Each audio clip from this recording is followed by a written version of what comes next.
Hello everyone, welcome back. तो पिछले जो लेक्चर सिग्नल एंड सिस्टम के लेक्चर में हम लोगों ने बेसिक्स देखा था। बेसिक डेफिनेशंस देखी थी हम लोगों ने। सिग्नल की डेफिनेशन देखी थी हम लोगों ने, सिस्टम की डेफिनेशन देखी थी, और हम लोगों ने टाइम ऑपरेशन और सिग्नल्स देखा था, जिसमें हम लोगों ने कॉन्टिन्यूस टाइम सिग्नल्स के लिए time shifting, time scaling, time reversal और कुछ एग्जाम्पल्स भी देखे थे। इसी सीरीज को आगे बढ़ाते हुए आज हम सबसे पहले क्लासिफिकेशन ऑफ सिग्नल्स देखेंगे। उस क्लासिफिकेशन ऑफ सिग्नल्स, ये क्लासिफिकेशन ऑफ सिग्नल हमारे 1 से 2 लेक्चर तक कंटिन्यू रहेगा। हम एक एक करके क्लासिफिकेशन देखेंगे और उसको डिटेल में देखेंगे कि उनकी क्या प्रॉपर्टीज हैं। अभी मैंने आप लोगों को टाइम ऑपरेशन ऑफ सिग्नल सिर्फ अभी कॉन्टिन्यूस टाइम सिग्नल के लिए बताया हुआ है। आज मैं आपको डिस्क्रीट टाइम सिग्नल में किस तरीके से operation of time on signals होता है वो भी हम आज देखेंगे। ठीक है, so let's start. Classification of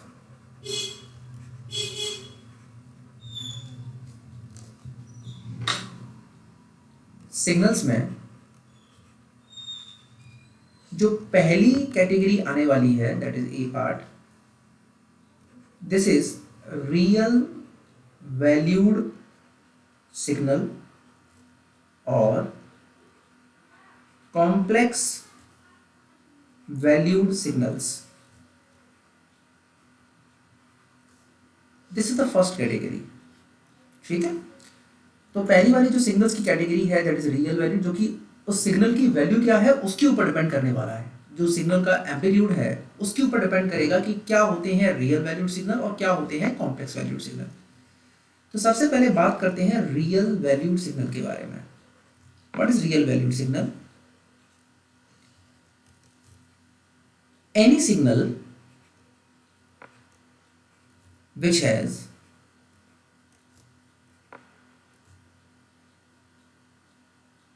existing values, which has only existing values for all time instances, for all time instances, is called as real valued signal. Real valued signal वो सिग्नल जिनके पास सिर्फ फिजिकली एग्जिस्टिंग वैल्यूज हों, physically existing values हों। For example किसी उस signal के पास है value हो 2, 3, 4, जो मतलब रियल में एग्जिस्ट वैल्यू, मतलब एग्जिस्टेबल वैल्यूज हों, उन सिग्नल्स को हम रियल वैल्यूड सिग्नल कहते हैं। एग्जांपल के लिए मैं एक एक्सपोनेंशियल फंक्शन ले लेता हूं, that is F of T equal to e to the power at। बेटा it is exponential increasing function. ठीक है, हर टाइम इंस्टेंसेस के लिए, for every time instance e की power 80 where a is any coefficient, it can be positive, it can be negative, उसके लिए जो भी वैल्यूज आएंगी वो रियल वैल्यूज आएंगी। For example 2, 0 point something, anything from belonging from minus infinity to infinity. मतलब इस f ऑफ t की जो वैल्यू है वो कहां से कहां तक होगी? माइनस इंफिनिटी टू इंफिनिटी तक होगी। Either it can be a positive number, either it can be a negative number, and these numbers are physically existing. Okay, the second category is complex valued signals. Any signal which has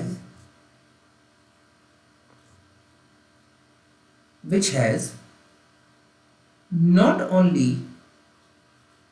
physically existing values but also non-existing values,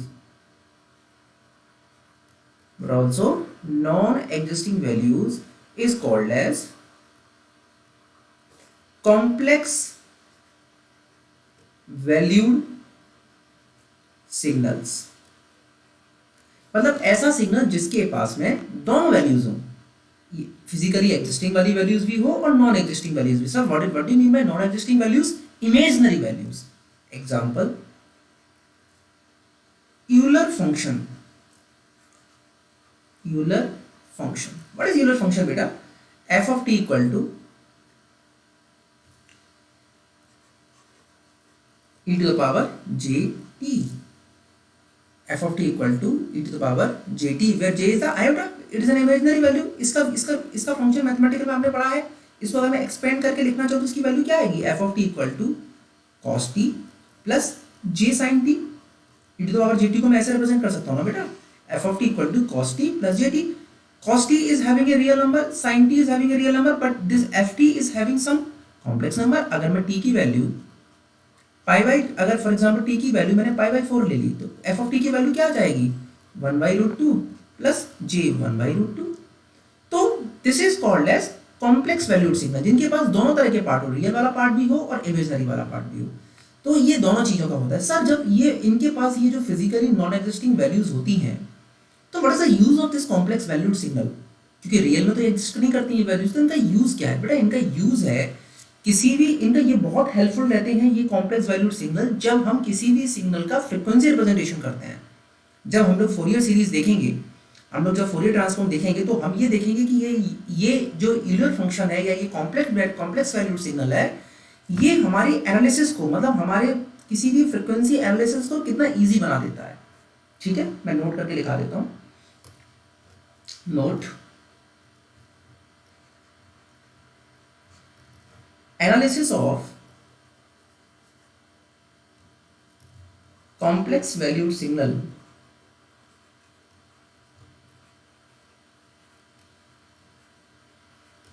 is much easier than real valued signals. अभी इससे ज्यादा मैं आपको इसमें नहीं बता पाऊंगा, मतलब कि ये कैसे ईजियर होते हैं. बात सिंपल सी ये है कि कैलकुलेशंस जो होती है, एवैल्यूएशंस जो होते हैं, किसी भी सिग्नल का फ्रीक्वेंसी पार्ट निकालने के लिए या किसी भी उसकी फ्रीक्वेंसी एनालिसिस करने के लिए वो रिड्यूस हो जाते हैं, evaluations are reduced.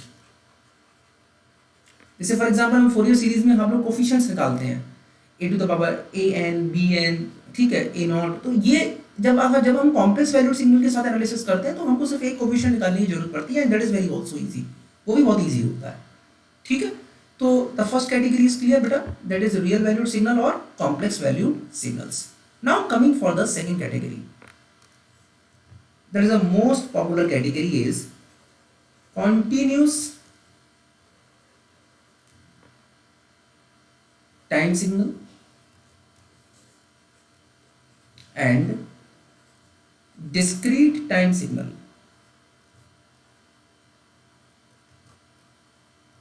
Continuous time signal and discrete time signal. What is continuous time signal and what is discrete time signal? देखते हैं. Continuous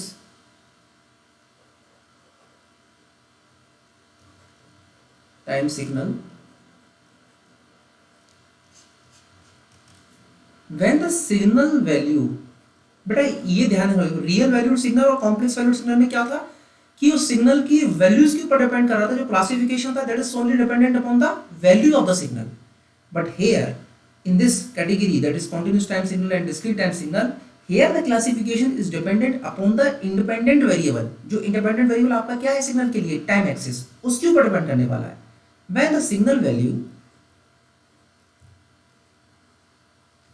is defined for each and every instances of time,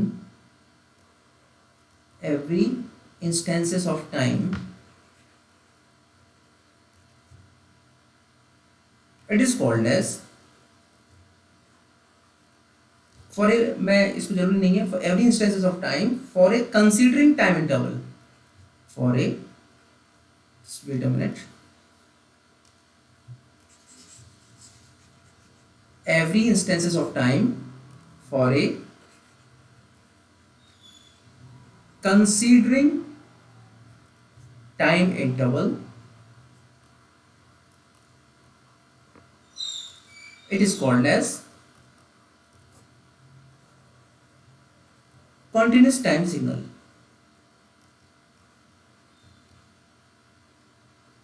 Continuous time signal. मतलब वो signal जो कि हर एक किसी भी time interval में, मैं बात कर दूं फॉर एग्जांपल फ्रॉम माइनस, मेरा सिग्नल एग्जिस्ट करता है टी इक्वल टू -3 सेकंड से लेकर 2 सेकंड तक, तो -3 सेकंड से 2 सेकंड के बीच में वो हर एक टाइम इंस्टेंस के लिए अगर डिफाइंड हो रहा है, that signal is called as continuous time signal. Now what about the discrete time signal? Let's see. discrete time signal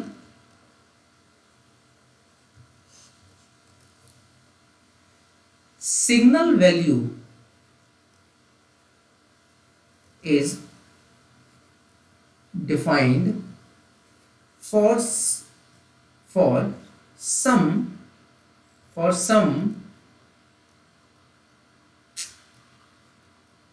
specific instances and not defined for remaining instances of time.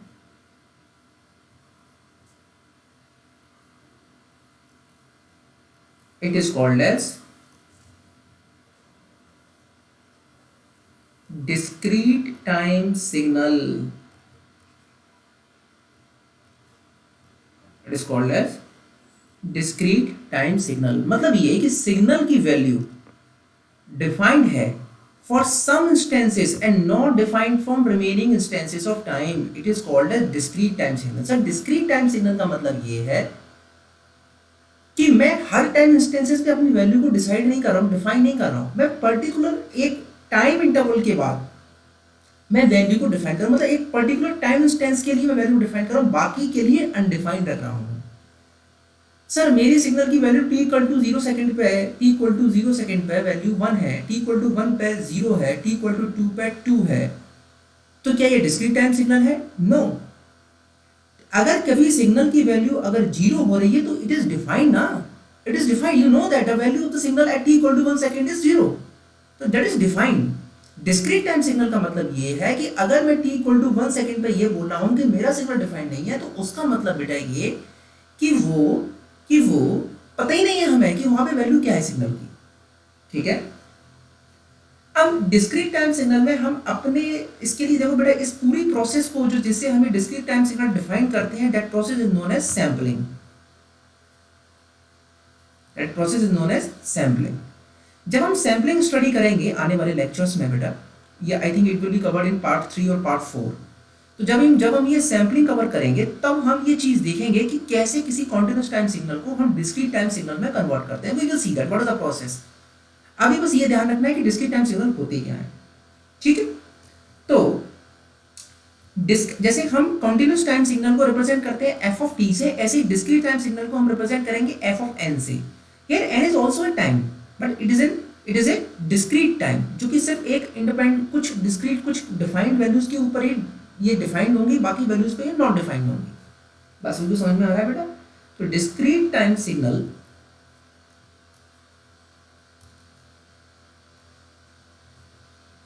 f of n is defined only for integer values of independent variable n, value n. ये मतलब हम यहाँ पे ये कहने की कोशिश कर रहे हैं कि डिस्क्रीट टाइम जो सिग्नल है वो डिफाइन करेगा सिर्फ integer values of independent variable n की, जो उसकी integer for example n equal to 0 पर, n इक्वल टू 1 पर, n इक्वल टू 2 पर, जो जितनी भी n की इंटीजर वैल्यूज होंगी उसके ऊपर हम ये मान के चल रहे हैं, हम ये अज्यूम कर रहे हैं कि हमारा डिस्क्रीट टाइम सिग्नल डिफाइंड होगा. सर ये कैसे डिफाइंड होगा बेटा? ये हमारे हाथ में है. जो हम ये सैम्पलिंग प्रोसेस करेंगे, जिस सैम्पलिंग ये प्रोसेस में हम जिस तरीके से अपने वेरिएबल्स रखेंगे, कंडीशंस डिफाइन करेंगे, उस तरीके से डिस्क्रीट टाइम सिग्नल मिलेगा. सर ये इंटीजर वैल्यूज पर डिफाइंड हुआ, क्या ये मेरे हाथ है? Yes, it is your choice कि आप किस तरह की सैम्पलिंग यूज कर रहे हैं. तो for the general use, for the ease, हम डिस्क्रीट टाइम सिग्नल को अपने सब्जेक्ट में इस तरह से डिसाइड करते हैं कि हमारा जो डिस्क्रीट टाइम सिग्नल है उसकी जो वैल्यूज हैं that is defined only for integer value of independent variable n, मतलब n की integer values के ऊपर ही हमारा discrete time signal defined होगा. For example, कैसे रिप्रेजेंट करते हैं बेटा मैं बताता हूँ. For example, f of n equal to -2, 3, 1, 0, 2, 4. This is my discrete time signal. Discrete time signal को रिप्रेजेंट करने के लिए इस तरह से वैल्यूज दी होंगी और एक एरो दिया होगा किसी भी वैल्यू के ऊपर. ठीक है. What this arrow represents, arrow representation का मतलब ये है कि जहां पर ये एरो है वो n इक्वल टू 0 की वैल्यू को रिप्रेजेंट कर रहा है. तभी तो बेटा तुमको समझ में आएगा कि भाई मेरा मतलब मुझे पता कैसे पड़ेगा कि कहां से शुरू हो रहा है. अगर ये n इक्वल टू 0 यहाँ पर रिप्रेजेंट कर रहे हैं तो इसका मतलब ये है कि ये सारी वैल्यूज n पॉजिटिव वैल्यूज के लिए, ये सारी वैल्यूज n नेगेटिव वैल्यूज के लिए, मतलब ये n लेस देन 0 है, ये n ग्रेटर देन 0 है. और मैंने अभी आपको बताया कि जो डिस्क्रीट टाइम सिग्नल होता है that is defined only for integer values of n. तो मतलब ऑब्वियस सी बात है कि n की वैल्यूज इंटीजर्स होती है, तो ये किसके लिए n इक्वल टू 1, ये किसके लिए n इक्वल टू 2, ये किसके लिए n इक्वल टू 3, ये किसके लिए n equal to -1, this is n equal to -2. तो इसको रिप्रेजेंट किस तरीके से करेंगे बेटा? इसको रिप्रेजेंटेशन करने का तरीका ये है,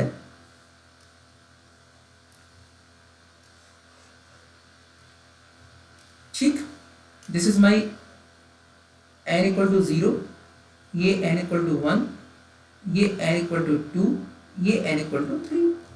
this is n equal to -1, this is n equal to -2,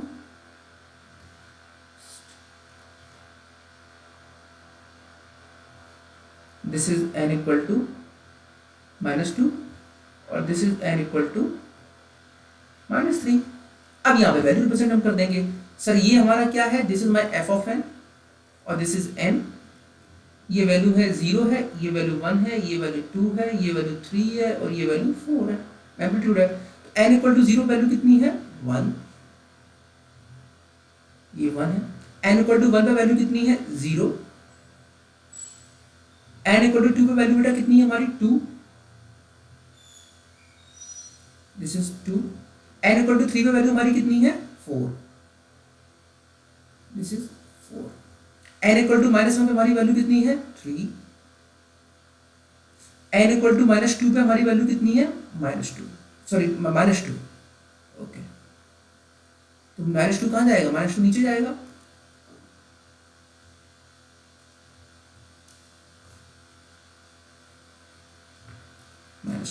तो इस तरीके से हम अपने डिस्क्रीट टाइम सिग्नल को रिप्रेजेंट करते हैं. ठीक है. बात सभी को समझ में आ गई बेटा? अब operation on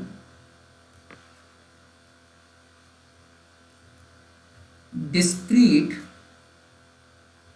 time, operation on discrete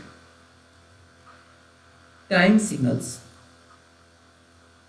आप सभी को याद होगा कि हमने कॉन्टिन्यूस टाइम सिग्नल के लिए 3 तरह के टाइम ऑपरेशन देखे थे. The first one is time shifting, second one is time scaling and third one is time reversal. ठीक है. जिस तरह से कॉन्टिन्यूस टाइम सिग्नल के लिए हमने टाइम शिफ्टिंग देखा था, टाइम स्केलिंग देखा था, टाइम रिवर्सल देखा था, ऐसे ही डिस्क्रीट टाइम सिग्नल के लिए भी हम लोग टाइम ऑपरेशन देखेंगे. तो फर्स्ट वन इज टाइम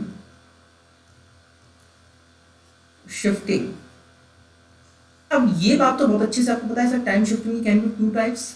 वहां भी होता था, एक तो डिले और एक एडवांस. जैसे डिले को वहां पर f ऑफ t, अगर मेरा एक फंक्शन है f ऑफ t तो उसको डिले करना है t नॉट से, तो क्या लिखते हैं? f of t minus t not. इसी तरीके से यहाँ पे कैसे लिखेंगे? f of n minus n not.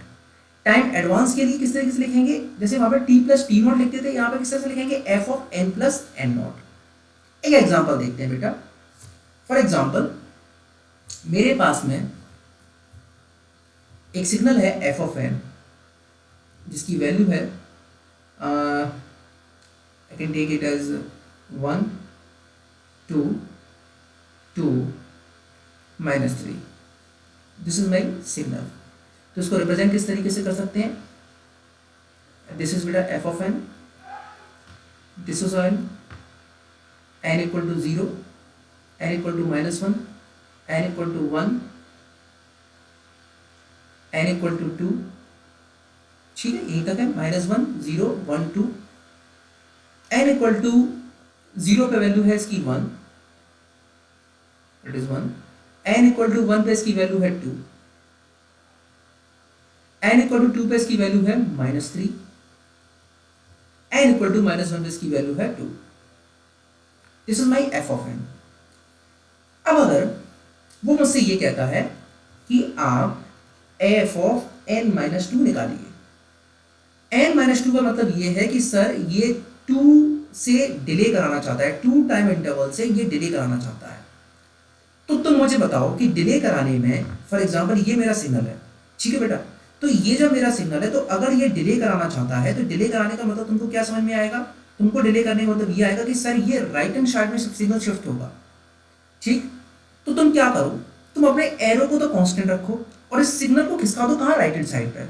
तो फॉर एग्जांपल मेरा एरो तो यही है, ये वैल्यू जो 1 आती थी लेकिन ये डिले हो गई, मतलब मुझे ये अब कुछ सेकंड के बाद मिलेगी। तो एक मैंने n इक्वल टू 1 डिले किया तो मेरी वैल्यू 1 से 1 राइट हैंड साइड में चला गया, 2 कहाँ आ गया, एरो के नीचे आ गया। एक और डिले करूंगा तो यहाँ पे वैल्यू तो क्या है, यहाँ वैल्यू तो 0 है ना, तो यहाँ वैल्यू 0 है, तो 0 के आगे फिर डिले कराऊंगा तो कहाँ से 0 आ जाएगा इसके ऊपर और 2 आगे चला जाएगा, तो n माइनस 2 डिले करूंगा तो वैल्यू क्या हो जाएगी, 2 1 2 -3। ये सभी को बेटा क्लियर हो रहा है कि नहीं हो रहा है? डिले कराना है तो सिग्नल कहाँ शिफ्ट होगा, सिग्नल आपका राइट हैंड साइड में शिफ्ट होगा। तो अपने एरो को तो कांस्टेंट रखो, एरो को कांस्टेंट रखो और इस पूरी वैल्यूज को राइट हैंड साइड शिफ्ट कराते चलो। अगर n इक्वल टू 1 अगर शिफ्ट कराएंगे तो ये 1 राइट हैंड साइड में चला जाएगा, ये वाला जो 2 है वो कहाँ आ जाएगा, एरो के ऊपर आ जाएगा। फिर n इक्वल टू 1 फिर से, क्योंकि मतलब 2 n इक्वल टू 2 शिफ्ट कराना है तो फिर से एक और 1 वैल्यू बची, फिर उस 1 से शिफ्ट कराएंगे तो ये जो 2 यहाँ था वो और राइट हैंड साइड में चलाएगा, वैल्यू 0 कहाँ आ जाएगी, ऊपर आ जाएगी। तो सिग्नल कुछ किस तरीके से बनेगा, सिग्नल कुछ इस तरीके से बनेगा। यहाँ तो कोई वैल्यू है ही नहीं, n इक्वल टू 0 से शुरू करो, n equal to 1, n equal to 2, n equal to 3, ठीक, ये n इक्वल टू 0 है, ये n इक्वल टू 1 है, ये n इक्वल टू 2 है, ये n इक्वल टू 3 है, ये n इक्वल टू 4 है। तो मैं यहां से शिफ्ट कराऊंगा, n इक्वल टू 0 पे वैल्यू तो मुझे क्या मिल रही है, 0 ही मिल रही है। n इक्वल टू 1 पे वैल्यू मुझे कितनी मिल रही है, 2 मिल रही है, ठीक है, this is also 2। n equal to 2 पे वैल्यू मुझे कितनी मिल रही है, 1 मिल रही है। n इक्वल टू 3 पे वैल्यू मुझे कितनी मिल रही है, 2, और n इक्वल टू 4 पे वैल्यू मुझे कितनी मिल रही है, -3। तो देखो जो वैल्यू मुझे n इक्वल टू 2 पे मिल रही थी वो वैल्यू मुझे कहाँ मिल रही है, n इक्वल टू 4 पे मिल रही है। जो वैल्यू मुझे n इक्वल टू 1 पे मिल रही थी वो वैल्यू मुझे कहाँ मिल रही है, n इक्वल टू 3 पे मिल रही है। जो वैल्यू मुझे n इक्वल टू -1 पे मिल रही थी वो मुझे वैल्यू कहाँ मिल रही है, n इक्वल टू 1 पे मिल रही है। तो मैं ये कह सकता हूँ कि n इक्वल टू 2 का क्या हो गया, डिले हो गया, मतलब signal delayed by n equal to 2। Can I see that बेटा? ओके, नाउ एक एग्जांपल और लेते हैं, दैट इज टाइम एडवांस का। सेम सिग्नल लेते हैं, अगर वो बोलता है कि f ऑफ n प्लस 1 निकालिए, ठीक है, f of n plus f of n plus 1 निकालिए। f ऑफ n सिग्नल क्या था आपका, ऊपर इसे लिख लेते हैं हम लोग। f ऑफ n का सिग्नल था 2 1 2 -3। आपका एरो कहाँ था, यहाँ था। n इक्वल टू 1 मतलब 1 सेकंड से एडवांस करना है, एडवांस करना है तो signal left hand side shift होगा, राइट हैंड साइड शिफ्ट होगा, राइट। आपका सिग्नल कहाँ शिफ्ट होगा, लेफ्ट हैंड साइड में।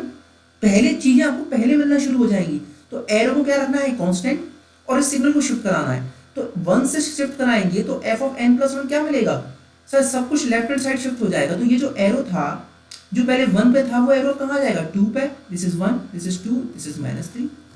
इसके लिए सिग्नल की वैल्यू क्या बन जाएगी, कुछ ये बन जाएगी, n equal to 0, n equal to -1, n equal to -2, और ये n इक्वल टू 1। तो वैल्यू क्या मिलेंगी आपको, n इक्वल टू 1 पे मिल रही है वैल्यू आपको -3 पे, n इक्वल टू 0 पे आपको वैल्यू मिल रही है 2, n इक्वल टू 1 पे आपको मिल रहा है 1, n equal to 2 n equal to -1 पे क्या मिल रहा है 1, n इक्वल टू -2 पे आपको क्या मिल रहा है 2। तो देखो ध्यान से देखो, सर जो n इक्वल टू 0 पे मिल रहा था वो अब कहाँ मिल रहा है, n इक्वल टू -1 पे मिल रहा है। जो n इक्वल टू 2 पे वैल्यू मुझे मिलती थी वो वैल्यू मुझे अब कहाँ मिल रही है, 1 पे मिल रही। तो मतलब आप टाइम एडवांस हो गए, मतलब आप और फास्ट हो गए, मतलब डिले की बजाय आपने एडवांस कर लिया, ठीक है। तो हैक क्या है यहाँ हैक ये है, कभी भी डिले और आपको एडवांस निकालना है किसमें किसमें निकालना है बेटा, कभी भी आपको डिले और एडवांस निकालना है डिस्क्रीट टाइम सिग्नल में, तो putting arrow constant and shifting signal values accordingly. Arrow को कांस्टेंट रखो और अपनी सिग्नल की वैल्यूज को अकॉर्डिंगली शिफ्ट कराओ। डिले है तो राइट हैंड साइड शिफ्ट कराओ, एडवांस है तो लेफ्ट हैंड साइड शिफ्ट कराओ। ठीक है, दिस थिंग इज क्लियर। चलिए नाउ आगे चलते हैं। आगे जाने के लिए इसमें जो दो ऑपरेशंस बचे हैं, that is time scaling and time reversal. The second one is time scaling. ठीक, टाइम स्केलिंग को रिप्रेजेंट करने का तरीका ये होता है, this is F of N, it can be of F of A N. मतलब टाइम स्केलिंग को जैसे एफ ऑफ टी होता था वहां पर रिप्रेजेंट कैसे करते थे, एफ ऑफ ए टी से रिप्रेजेंट करते थे। Now time scaling can be of two types, there is one expansion and second one is compression। अगर a की वैल्यू लेस देन 1 है तो एक्सपेंशन होगा, a की वैल्यू ग्रेटर देन 1 है तो कंप्रेशन होगा। ये तो हम जानते हैं सर, ये हमने कंटीन्यूअस टाइम सिग्नल में देखा हुआ है कि if a is less than 1 then it is an expansion, if a is greater than 1 then it can be a compression. ठीक, तो अगर a की वैल्यू लेस देन 1 है तो क्या होगा, होगा ये कि जो प्रोसेस यूज होने वाली है उसको हम बोलेंगे interpolation technique. Interpolation technique, expansion जो डिस्क्रीट टाइम सिग्नल में जो एक्सपेंशन जो हम करते हैं वो with the help of interpolation technique use करते हैं। Now what is interpolation technique? Number of samples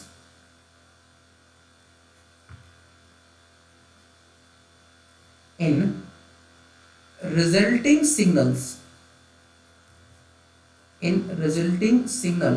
अगर बेटा मैं ये टाइम स्केलिंग कर रहा हूं एफ ऑफ ए एन और ए की वैल्यू है लेस देन 1, ये किसके लिए, ए इज लेस देन 1 के लिए। In the resulting signal are generally more than that of F of N. This is called as interpolation of discrete time signal। देखिए क्या है कि सिग्नल को एक्सपेंड कर रहे हैं, for example F of N है sir, F of N N equal to 0, N equal to 1, N equal to 2 के लिए है। आपने क्या किया, आपने a इज लेस देन 1 से आपने एक्सपेंड कर, सिग्नल आपका एक्सपेंड होगा तो ऑब्वियसली बात है कि मेरे सिग्नल के अंदर नए टाइम इंस्टेंसेस, नए डिस्क्रीट टाइम इंस्टेंसेस आएंगे। तो उन डिस्क्रीट टाइम, जो नए डिस्क्रीट टाइम इंस्टेंसेस आए हैं वहां पे मैं क्या वैल्यू पुट करूं वो डिसाइड करता है by the help of interpolation technique. ठीक, अब ये इंटरपोलेशन जो टेक्निक होती है it can B basically of 3 types. There is one called as zero interpolation,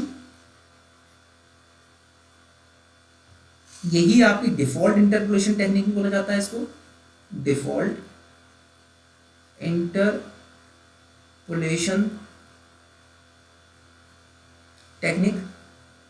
एक होती है आपकी यूनिटी इंटरपोलेशन टेक्निक, एक होती है एवरेज इंटरपोलेशन टेक्निक। और जीरो इंटरपोलेशन टेक्निक की जो नए टाइम इंस्टेंसेस आए हैं वहां पर आप जीरो को पुट कर दो, that is called as zero interpolation technique. What is unity interpolation technique कि जो नए टाइम इंस्टेंसेस आए हैं वहां पर आप 1 को रिप्रेजेंट कर दो। What is average interpolation technique? Sir average interpolation technique का मतलब ये है कि जो नया एक टाइम इंस्टेंस आया है ऑलरेडी डिफाइंड 2 टाइम इंस्टेंसेस के साथ में उन दोनों वैल्यूज का एवरेज निकाल के उस नए टाइम इंस्टेंस पर रख दो। फॉर एग्जांपल मेरे पास में ये वैल्यू है 0 1 2, मैंने इसका f of n/2 किया तो इनके बीच में अगर जो नया टाइम इंस्टेंस आया है वो इस वैल्यू और इस वैल्यू का एवरेज रख दो तो वो हो जाएगा एवरेज इंटरपोलेशन टेक्निक। यूनिटी का इंटरपोलेशन टेक्निक मतलब ये कि जो ये नया टाइम इंस्टेंस आया है एक्सपेंशन करने से वहां पे वैल्यू को आप 1 पुट कर दो। और जीरो इंटरपोलेशन टेक्निक का मतलब ये है कि ये था यूनिटी इंटरपोलेशन टेक्निक जो मैंने अभी बताया, और जीरो इंटरपोलेशन टेक्निक का मतलब ये है कि ये जो नया टाइम इंस्टेंस आया वहां कोई वैल्यू देनी पड़ेगी तो उसको आप जीरो रख दो। बात समझ में आ रहा है? अभी एग्जांपल देखेंगे समझ में आ जाएगा। इसी में द नेचुरल और default interpolation technique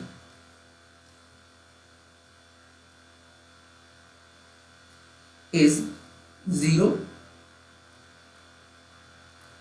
interpolation technique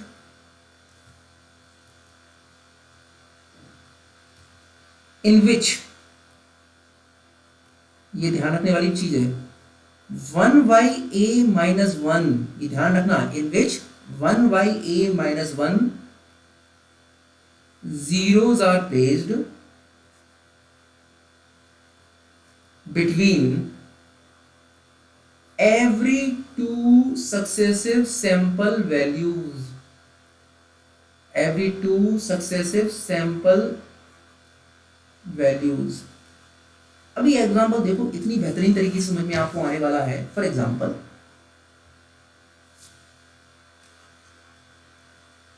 मेरे पास में एक f ऑफ n है जिसकी वैल्यू -1, 3, 1, -2 और 2 ये गिवन है, -1, 3, 1, -2 और 2।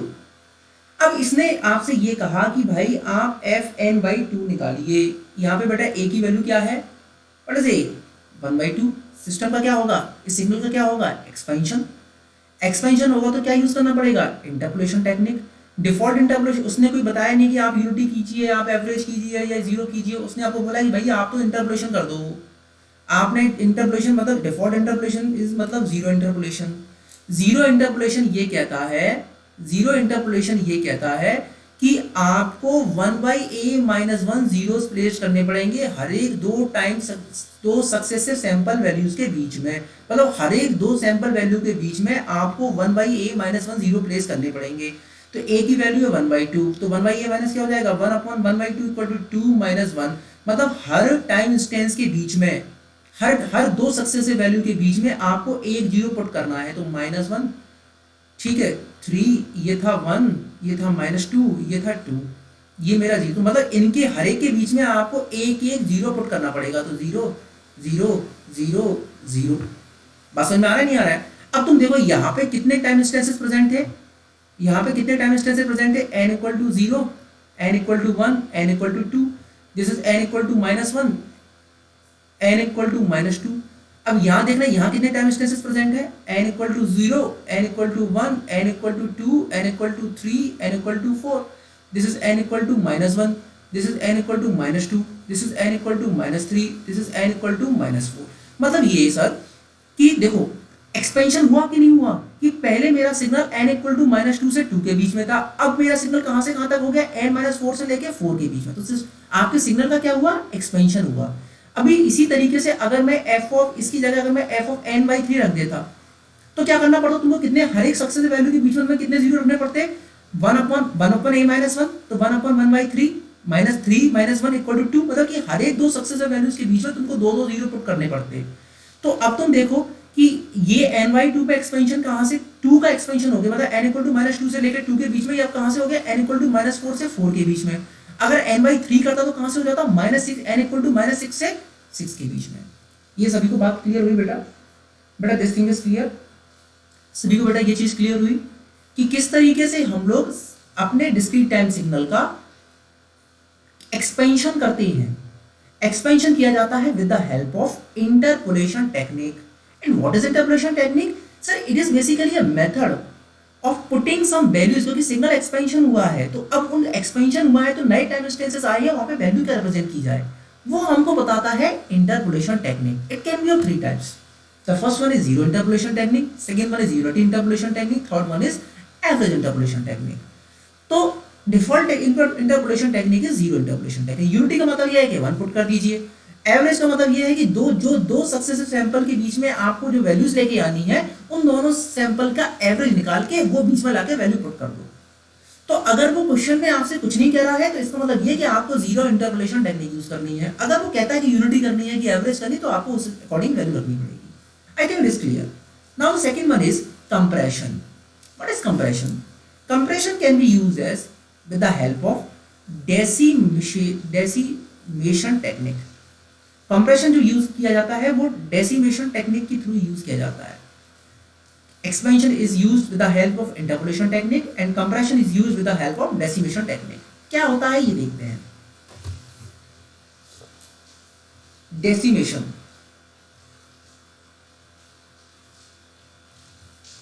technique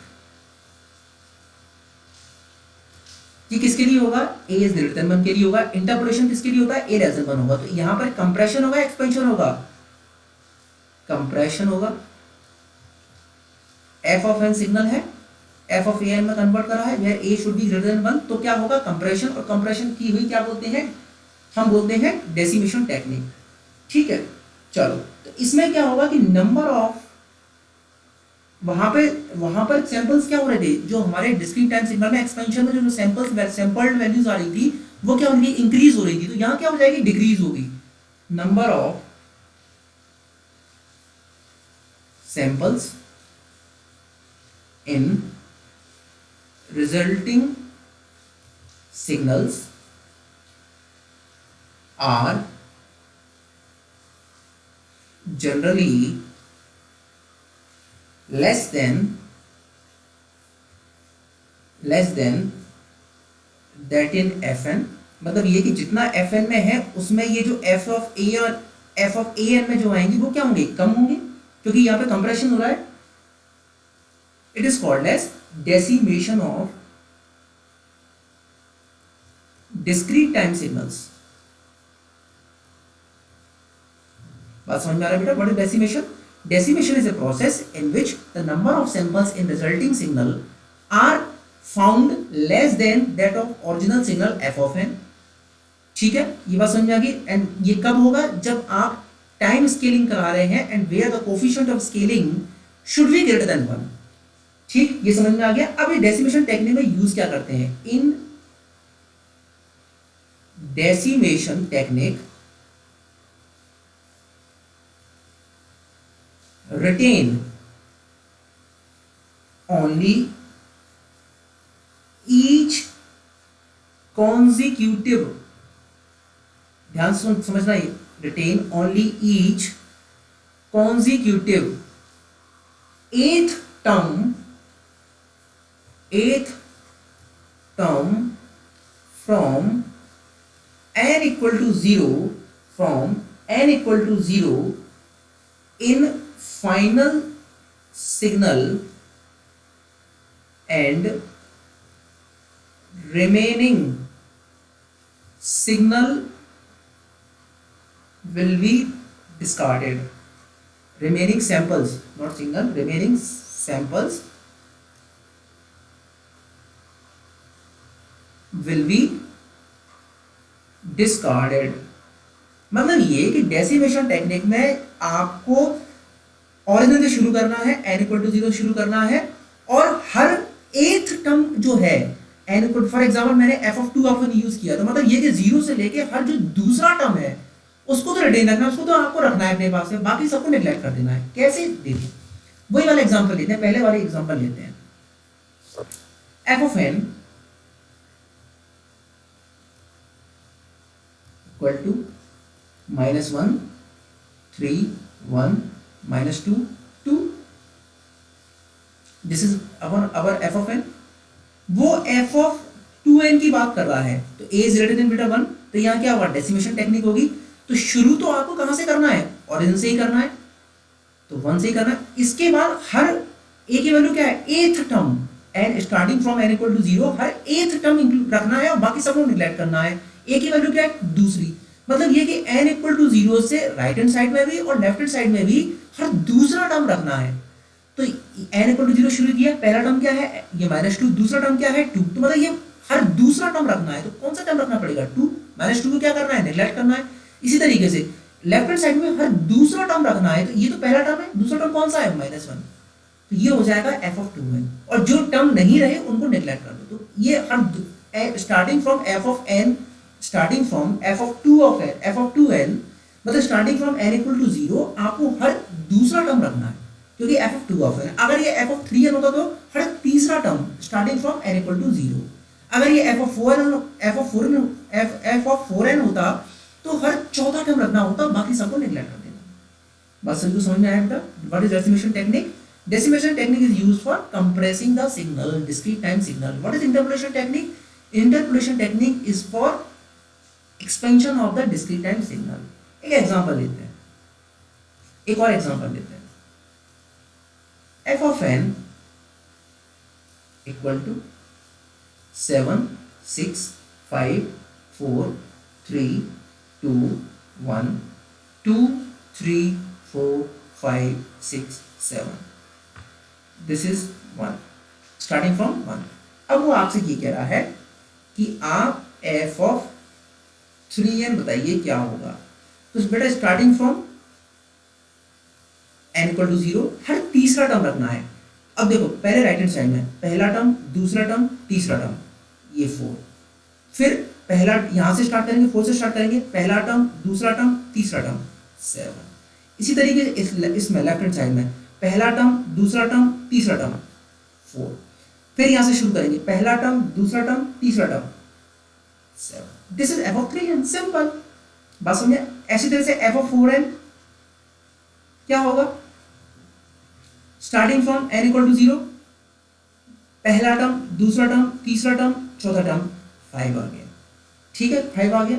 अब f5 से शुरू करेंगे, पहला टर्म, दूसरा टर्म, सर इसके बाद तो कोई वैल्यू गिवन नहीं है, मतलब सारी वैल्यूज क्या है, 0 टर्म है, तो 0 0 तो यहाँ 0 आ जाएगा। इसी तरीके से पहला टर्म, दूसरा टर्म, तीसरा टर्म, चौथा टर्म, 5 आ गया। इसके बाद सीधे फिर क्या होगा, पहला टर्म, दूसरा टर्म, इसके कोई वैल्यू नहीं, मतलब 0 हो गया। तो ये वैल्यूज अब क्या है, ये n इक्वल टू 0, ये n इक्वल टू 1, ये n इक्वल टू 2, ये n इक्वल टू -1, ये क्या है, यहाँ पे n की वैल्यू -1 है, यहाँ वैल्यू क्या है, n इक्वल टू -1 है। तो देखो सर सिग्नल की वैल्यू पहले कहाँ तक थी, -1, -2, -3, -4, -5, मतलब सर सिग्नल की वैल्यू n इक्वल टू -6 से लेके n इक्वल टू 6 तक थी। अब सिग्नल की वैल्यू कहाँ से कहाँ तक रह गई, n इक्वल टू -1 से लेकर n इक्वल टू 1 तक, क्योंकि n इक्वल टू 2 की और n इक्वल टू -2 की वैल्यू 0 है ना, तो कोई वैल्यू नहीं है। तो सिग्नल की वैल्यू सिर्फ मेरे पास में n इक्वल टू -1 से लेके n इक्वल टू 1 तक है। सर लेकिन क्या मैं ये कह सकता हूं कि ये n इक्वल टू -2 पे वैल्यू डिफाइंड नहीं है? नो बेटा, समझने की कोशिश करो। n इक्वल टू -2 पे वैल्यू बिल्कुल डिफाइंड है, वो वैल्यू क्या है, 0। लेकिन n इक्वल टू -1 से लेके -2 के बीच में कोई वैल्यू डिफाइंड नहीं है। आपको मेरी बात समझ में आ रहा है कि डिस्क्रीट टाइम सिग्नल का मतलब क्या है? जो मैं अनडिफाइंड वैल्यूज बोल रहा हूं वो n इक्वल टू 0 से लेके -1 के बीच में नहीं है, -1 से -2 के बीच में नहीं है, हर इंटीजर वैल्यू पर डिफाइंड है। n इक्वल टू -3 वैल्यू नहीं गिवन है तो इसका मतलब क्या है, 0। n इक्वल टू 4 पे वैल्यू नहीं पता है तो वैल्यू क्या है, 0। n इक्वल टू 100 पे वैल्यू नहीं डिफाइंड है, नहीं गिवन है तो इसका मतलब क्या है, वैल्यू क्या है, 0। ये सभी को बेटा समझ में आ गया बेटा, this thing is clear? Okay, चलिए आगे चलते हैं। Third one is time reversal.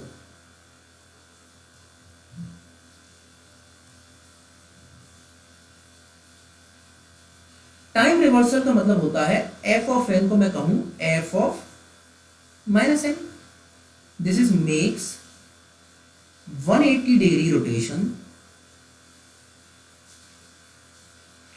with n equal to 0 sample value. मतलब ये कि n इक्वल टू 0 को पकड़ के रखिए और पूरे सिग्नल का 180 डिग्री रोटेशन कर दीजिए। For example if I have signal f of n equal to f1, f2, f3, f4, f5, this is my n equal to 0 value क्योंकि एरो गिवन है। अब f of -n कर रहा है तो क्या करिए, इस जीरो इस एरो से पकड़ के आप 180 डिग्री रोटेशन कर दीजिए, तो जो लेफ्ट हैंड साइड है वो राइट हैंड साइड में आ जाएगा। तो वैल्यू क्या हो जाएगी, दिस इज f of 3, यहाँ पे वैल्यू क्या आ जाएगी, 180 डिग्री रोटेशन करें तो जो इस कॉर्नर पे था वो किस कॉर्नर पे पहुंच जाएगा, वो इस कॉर्नर पे पहुंच जाएगा, f of 5, f of 4, this is F of 2, this is F of 1। नहीं समझ में आ रहा है तो ये कि जो n इक्वल टू 2 पे प्रेजेंट है वो n इक्वल टू -2 पे पहुंच जाएगा, जो n इक्वल टू 1 पे प्रेजेंट है वो n इक्वल टू -1 पे पहुंच जाएगा, और n इक्वल टू 0 वाला क्या रहेगा, कांस्टेंट रहेगा। सभी को बेटा ये समझ में आ गई, तीनों ऑपरेशन समझ में आ गए, टाइम रिवर्सल समझ में आ गया, टाइम स्केलिंग समझ में आ गया, और टाइम शिफ्टिंग समझ में आ गया। चलिए नाउ इसमें भी सर कि अगर मुझे एक कोई भी एक्सप्रेशन करने के लिए बोले तो what should be the natural order, जैसे हमने पिछले लेक्चर में देखा था उसी तरीके से यहाँ पे भी नेचुरल ऑर्डर सेम ही रहेगा। दैट इज फर्स्ट, आपको कोई भी अगर आपको ऑपरेशन कराना है तो सबसे पहले आप टाइम शिफ्टिंग कराइए, फिर आप टाइम स्केलिंग कराइए, फिर आप टाइम रिवर्सल कराइए। ठीक है, बात समझ में आ गई। यही नेचुरल ऑर्डर हमने कांस्टेंट कंटीन्यूअस टाइम सिग्नल के लिए फॉलो किया था, सेम नेचुरल ऑर्डर हम डिस्क्रीट टाइम सिग्नल के लिए भी यही फॉलो करेंगे। एक क्वेश्चन सॉल्व करते हैं फिर आगे बढ़ते हैं। ए signal f of n is defined as f of n equal to 0 is present for n greater than 4 and n less than -3, and its value is 1 for all other values of n. Now the question is, what are the values of n? What are the values of n for which f of -n - 2 is guaranteed to be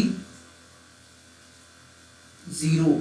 What are the values of n for which f of n minus f of -n - 2 is guaranteed to be 0? ठीक है, मतलब वो ये कहना चाह रहा है कि आप एक्सप्रेशन निकालिए, आप एक्सप्रेशन निकालिए सिंगल का, मतलब एक्सप्रेशन निकालिए f of -n - 2 के लिए, और ये बताइए कि किन n की वैल्यूज के लिए this signal f of -n - 2 is guaranteed to be 0। तो सबसे पहले f of n को हम रिप्रेजेंट करते हैं। f of n को रिप्रेजेंट करने का तरीका किस तरीके से, देखो यहाँ वैल्यू उसने दी हुई है आपको थ्योरेटिकली कि f of n की वैल्यू n ग्रेटर देन 4 के लिए और n -3 से छोटे होने के लिए तो 0 है और बाकी सब के लिए 1 है। तो मुझे पता पड़ गया कि 4 से बड़ा और 3 से छोटा, -3 से छोटे के लिए तो वो क्या वैल्यू 0 है। तो वैल्यू कहां से कहां तक वैल्यू इसकी 1 रहेगी, मैं 1 मान लेता हूं। ये n = 0 पे, n = 1 पे रहेगी, n = 2 पे रहेगी, n = 3 पे रहेगी और n = 4 पे, 4 से बड़ा है ना, n = 4 पे तो 1 वैल्यू रहेगी। इसी तरीके से -1 पे रहेगी, -2 पर रहेगी और -3 पर रहेगी। -3 से जैसे ही छोटा होगा वहां f of n की वैल्यू क्या हो जाएगी 0। तो it can B this is a expression of f of n। अब मुझे निकालना है f of -n - 2। What should be the natural order बेटा? First is time shifting, second one is time scaling and third one is time reversal. ठीक है, तो मैं क्या करूं, सबसे पहले तो मुझे f of -n - 2 निकाला। सबसे पहले मैं क्या करूं, सबसे पहले तो मैं इसकी टाइम शिफ्टिंग कर लेता हूं, f of n - 2 कर लेता हूं। f of n - 2 पे क्या करूंगा, एरो को डिले करना है तो एरो को तो फिक्स रखूंगा। एरो को फिक्स रखने के बाद में बस इस सिग्नल को राइट हैंड साइड शिफ्ट करा दूंगा। तो समझ में आ रहा है किस तरीके से हो जाएगा? मतलब ये जो एरो ये है ये फिक्स है और ये सिग्नल आगे खिसक जाएगा, तो मतलब एरो इसके नीचे कहीं आ जाएगा। तो सिग्नल कुछ इस तरीके से बनेगा 1 2 3 4 5 6, 1 2 3 4 5 6। तो ये जो n = 4 पे वैल्यू एडजस्ट कर रही थी, देखो अब n = 6 पे ये 4 वाली वैल्यू n = 6 पे एडजस्ट करेगी। n = 0, n = 1 2 3 4 5 6। तो सिग्नल 2 सेकंड से 2 सेकंड n = 2 के लिए क्या हो गया, डिले हो गया। अब इसके बाद में क्या कोई हमें कंप्रेशन एक्सपेंशन करना है? नो, हमें क्या करना है, हमें सिंपल सा इसका टाइम रिवर्सल करना है, मतलब 180 डिग्री पकड़ के इसको रोटेट कर देना है। तो कर दो इसको -n - 2, ये पूरा एरो से पकड़ के रोटेट हो जाएगा। तो क्या होगा, ये तो यहाँ जाएगा और ये पूरा जो लेफ्ट हैंड वाला है राइट हैंड साइड में हो जाएगा। मतलब इसको मैं क्या करूंगा, ये जो n इक्वल टू -1 पे है वो तो n इक्वल टू 1 पे हो जाएगा, और ये n इक्वल टू 6 तक वैल्यू कहाँ पहुंच जाएगी, n इक्वल टू -6 तक पहुंच जाएगी। तो ये कुछ इस तरीके से हो जाएगा 180 रोटेशन कराने से। तो ये हो जाएगा 6 वैल्यूज यहाँ आ जाएंगी, 2 3 4 5 6, कुछ इस तरीके से सिग्नल हो जाएगा। बात सभी को बेटा समझ में आ रही है। जो n equal to positive values के लिए था वो अब सब n equal to negative values के लिए हो जाएगा, और जो n equal to negative values के लिए था वो सब अब पॉजिटिव वैल्यूज का हो जाएगा। यही मतलब होता है टाइम रिवर्सल का। ये सभी को समझ में आ रहा है। आपको पूरा उस एरो को हाथ में पकड़ के 180 डिग्री रोटेट कर देना है। तो ये this is your signal f of -n -2। तो अब मैं यहाँ से देखिए बता सकता हूँ कि किन n की वैल्यूज के लिए मेरा सिग्नल जो है वो 0 होगा। तो लिख देते हैं कि इस तरह से लिख देते हैं कि f of -n -2 is 0 for n is less than -6, क्योंकि n इक्वल टू -6 तक तो यहाँ वैल्यू है। इससे छोटी के लिए मेरा f of -n -2 क्या हो जाएगा, 0 हो जाएगा। n is greater than 1, n क्योंकि 1 तक यहाँ तक तो है, n greater than 1 के लिए भी क्या हो जाएगा, f of -n -2 0 हो जाएगा। बेटा सभी को ये बात सभी को समझ में आ गई। चलिए अब एक क्वेश्चन देता हूं मैं, होमवर्क, सोचिएगा, आंसर कमेंट सेक्शन में बताइएगा। होमवर्क नंबर 1, आपको सोच के बताना है ध्यान से। Question, realize the order for which the following function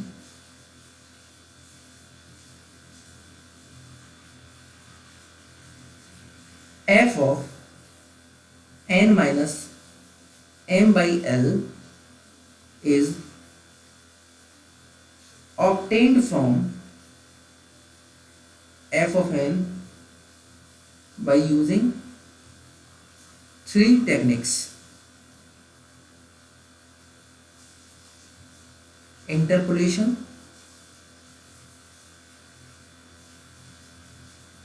shifting and decimation. Given that m is greater than 1, l is greater than 1, आपको समझ में आया बेटा। आपको f of n minus m by l बनाना है f of n से। आपको 3 technique आप यूज कर सकते हैं, एक इंटरपोलेशन, एक शिफ्टिंग और एक डेसिमेशन। आपको मुझे इस क्वेश्चन में यह बताना है कि इन तीनों टेक्निक का क्या ऑर्डर होना चाहिए और क्या कोफिशिएंट होना चाहिए। आपको बेटा क्वेश्चन समझ में आया सभी को कि मुझे f of n से f of n minus m by l चाहिए। मेरे हाथ में जो मेरे अस्त्र हैं वो है एक इंटरपोलेशन, एक शिफ्टिंग और एक डेसिमेशन। मैं अब क्या ऑर्डर रखूं कि मुझे ये वाला मुझे फंक्शन मिल जाए, किससे, इस f of n से। तो आपको ऑर्डर बताने की, पहले शिफ्टिंग यूज करेंगे, पहले डेसिमेशन यूज करेंगे, पहले इंटरपोलेशन यूज करेंगे, और किसकी कितने इनमें से किसकी शिफ्टिंग करेंगे, क्या m की शिफ्टिंग करेंगे, क्या l की शिफ्टिंग करेंगे, इंटरपोलेशन किसका करेंगे, डेसिमेशन किसका करेंगे। इंटरपोलेशन बताया बेटा एक्सपेंशन, डेसिमेशन आपको पता है कंप्रेशन। ठीक है, होमवर्क सभी को समझ में आया। इसका आंसर आप लोग कमेंट सेक्शन में बताइएगा। चलिए अब अपनी कहानी को आगे बढ़ाते हैं। कहानी में अभी भी ध्यान रखना बेटा, क्लासिफिकेशन अभी कौन सा चल रहा है, classification second, that is continuous time signal and discrete time signal. ये कहानी सारी की सारी कहानी ये उसी क्लासिफिकेशन में हो रही है, कॉन्टिन्यूअस टाइम सिग्नल और डिस्क्रीट टाइम सिग्नल। इसी क्लासिफिकेशन में कुछ कॉन्टिन्यूअस टाइम सिग्नल और कुछ कॉन्टिन्यूअस डिस्क्रीट टाइम सिग्नल के कुछ स्टैंडर्ड सिग्नल्स होते हैं, that is standard continuous time signal और कुछ standard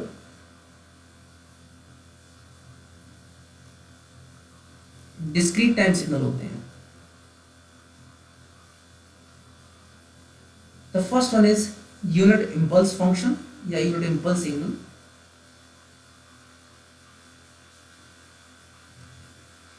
Second one is unit step signal.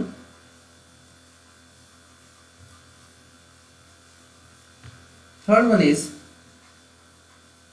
unit ramp signal. ये कुछ स्टैंडर्ड सिग्नल होते हैं। इसी तरीके से यहां पर एक unit impulse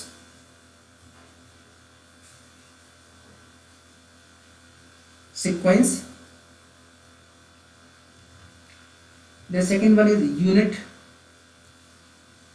step sequence, and third one is unit ramp sequence. इनको एक एक करके आप देखेंगे बेटा ये क्या होता है, ठीक है। सबसे पहले हम बात करेंगे स्टैंडर्ड कॉन्टिन्यूस टाइम सिग्नल के बारे में, और वो है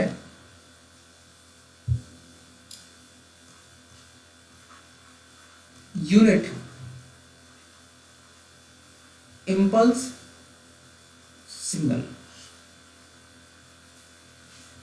बेटा it is one of the important signal for continuous time signal. इसको रिप्रेजेंट हम करते हैं डेल ऑफ टी से। इसकी वैल्यू होती है 0 for T is not equal to 0, और t इक्वल टू 0 पे, दैट इज वेरी इंपॉर्टेंट, इसकी वैल्यू होती है is not equal to 0, that is indeterminate. आप मेरी बात समझिए, कई बुक्स ये बताती हैं कि t इक्वल टू 0 पे यूनिट इंपल्स सिग्नल की वैल्यू इनफाइनाइट होती है, but it is not true, क्योंकि यूनिट इंपल्स सिग्नल का जो ग्राफ होता है वो कुछ इस तरीके से होता है, this is t, this is del t, and this is your unit impulse signal. कि ये t इक्वल टू 0 से, ये जब t की वैल्यू जब 0 नहीं है तो उन सारी वैल्यूज के लिए तो इसकी वैल्यू क्या है, 0 है, और t इज ग्रेटर देन 0 के लिए सारी वैल्यूज के लिए क्या है, 0 है, बट t इक्वल टू 0 पे ही इसकी कुछ ना कुछ वैल्यू है। मतलब ये कि अगर मैं अपने सिग्नल को प्रोग्रेस कराऊं t equal to minus infinity से लेके इंफिनिटी के बीच में है, तो before t equal to 0 it is 0, after t equal to 0 is 0, but at t equal to 0 ये इंफिनिटी तक गया और इंफिनिटी से ही लौट के आ गया। बात समझ में आ रहा है? उसी टाइम इंस्टेंट पे ये इंफिनिटी तक गया और इंफिनिटी से ही लौट के आ गया। So I do not know कि इसकी क्या वैल्यू है। That's why it is also called as unmanageable signal.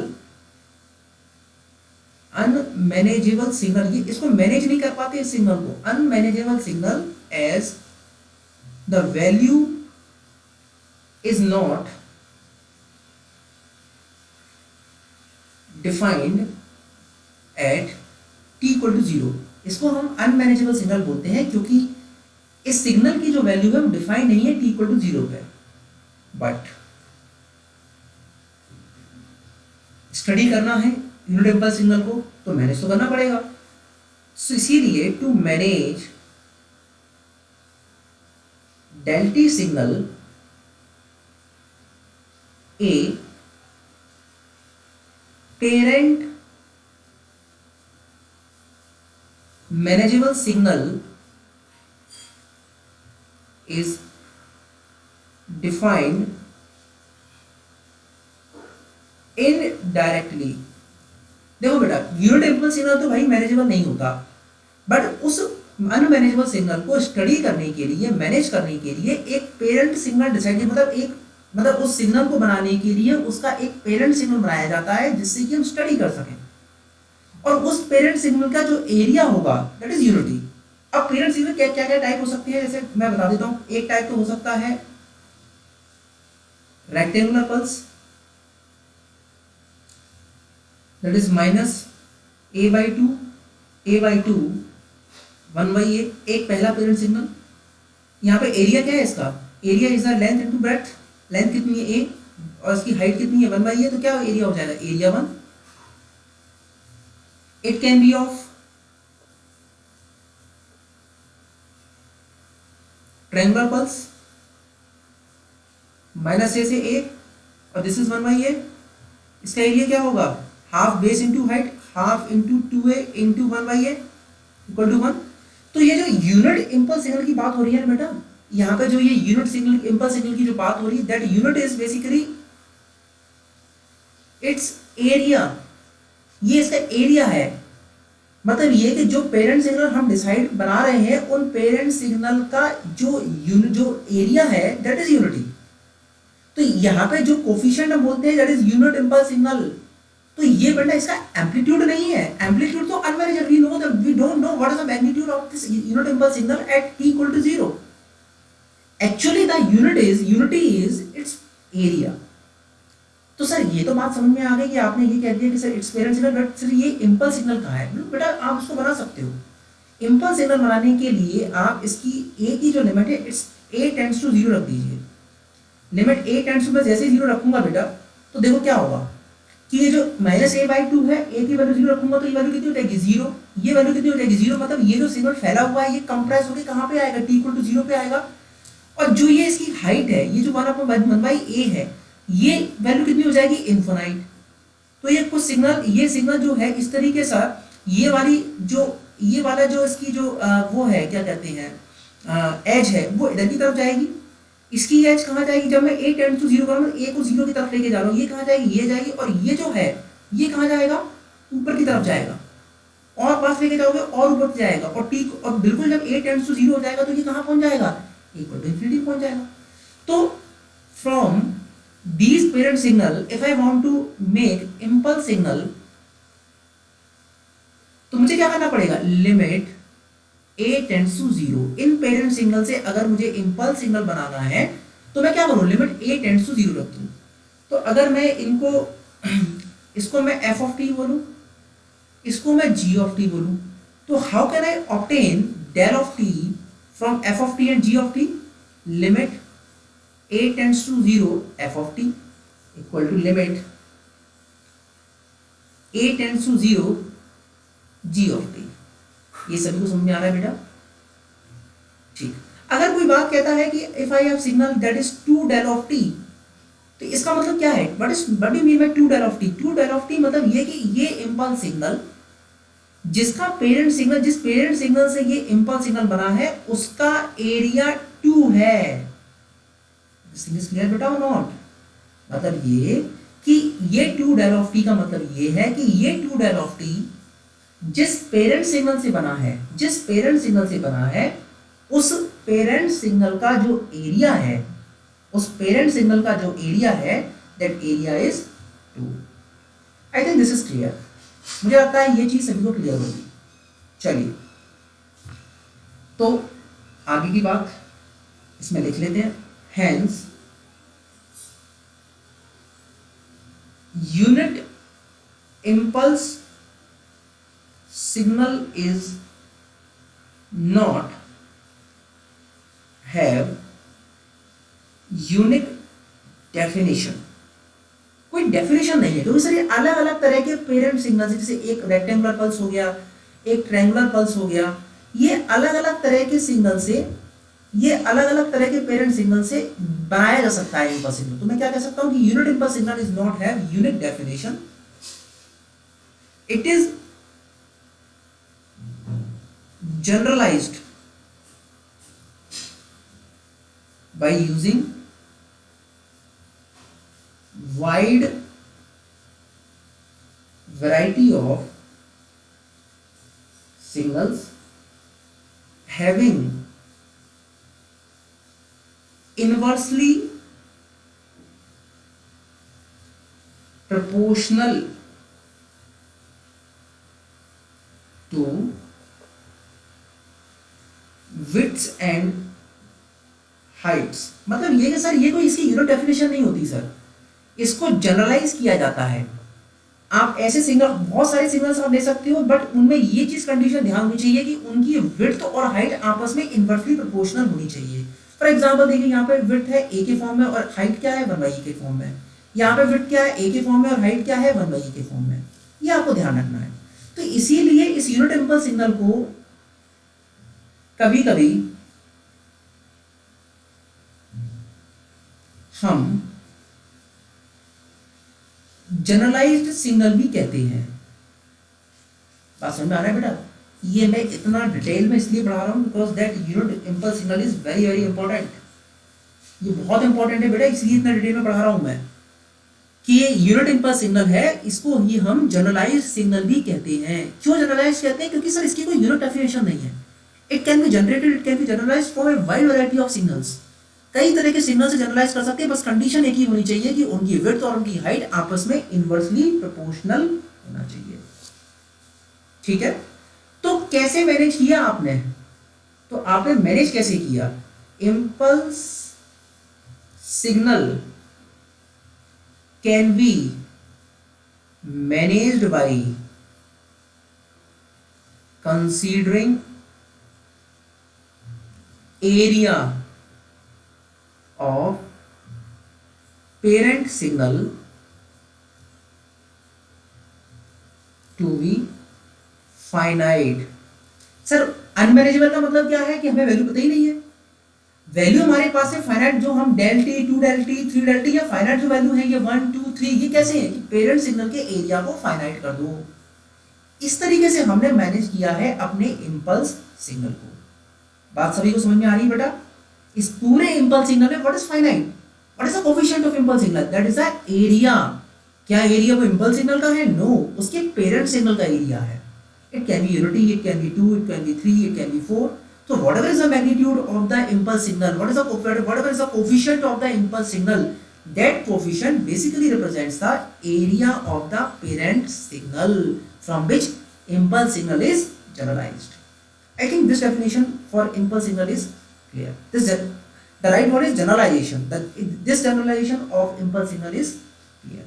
Now the properties, very important properties of impulse signal. Properties of impulse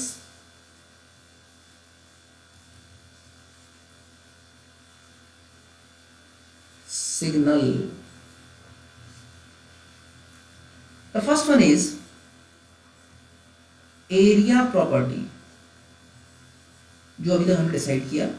sir किसी भी सिग्नल का एरिया किस तरीके से निकाल सकते हैं? आप उसका इंटीग्रेशन कर दीजिए, माइनस इन्फिनाइट से लेकर इन्फिनाइट के बीच में, माइनस इन्फिनाइट से इन्फिनाइट के बीच में।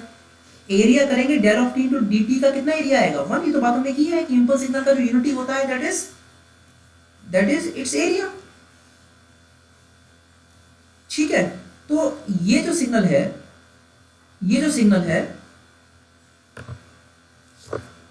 एरिया जो है बेसिकली उसका क्या है? Integration minus infinity to delta T into del T into D T is its area. Now again time shifting. Second property is time shifting. Time shifting समझने के लिए मैं एक काम करता हूं कि मैं पहले तो एक पेरेंट सिग्नल बनाता हूं। मैंने ये पेरेंट सिग्नल बना लिया, दिस इज A0 1/a। बेटा it can B parent signal for impulse signal. आप लिमिट a टेंड्स टू 0 करिए तो क्या बन जाएगा? ये वाली एज यहाँ खिसक जाएगी और ये वाला जो हाइट है वो कहाँ चली जाएगी? इनफिनिट चली जाएगी। तो मेरा क्या बन जाएगा? इंपल्स सिग्नल बन जाएगा। This is the parent signal. ठीक है, this is F of T. मुझे इसका बेसिकली ये इसी को डेल टी कैसे बनाएंगे? Limit a tends to 0 F of T कर दो तो आपका डेल ऑफ टी बन जाएगा। अब मुझसे ये कहा कि भाई टाइम शिफ्ट करो, del T minus T naught करो। व्हाट इज डेल टी बेटा? डेल टी बनाने के लिए तो तरीका क्या है?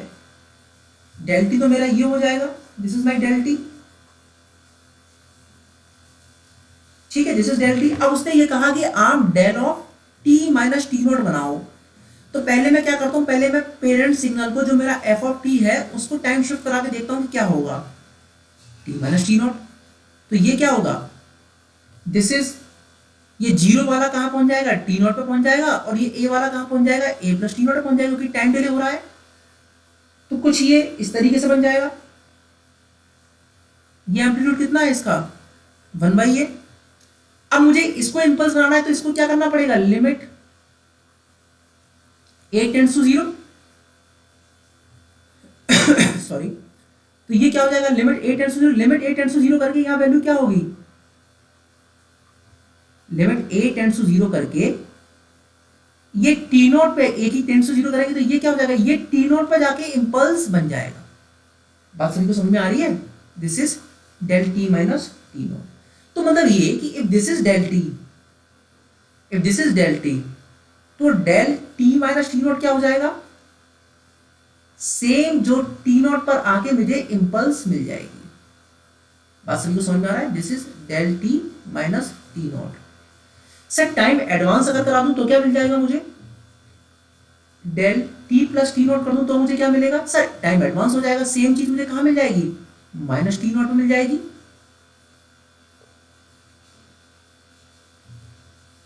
बात सभी को समझ में आ रही है कि नहीं आ रही है? This is del T plus T naught, this is del T minus T naught.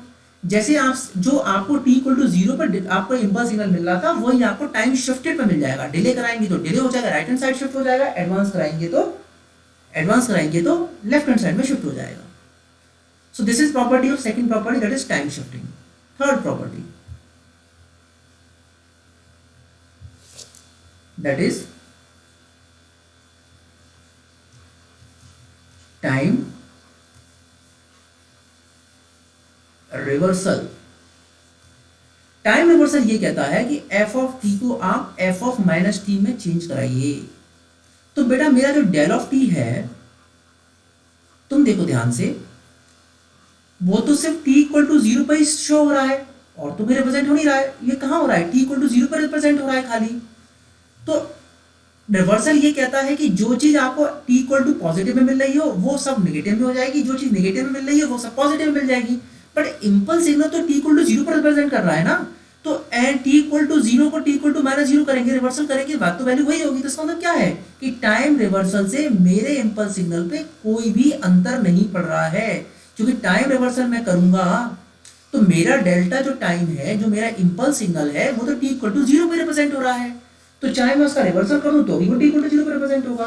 तो दैट्स व्हाई टाइम रिवर्सल्स करने से मेरे इंपल्स सिग्नल पे कोई भी अंतर नहीं आ रहा है। Now the third one is, fourth property is time scaling.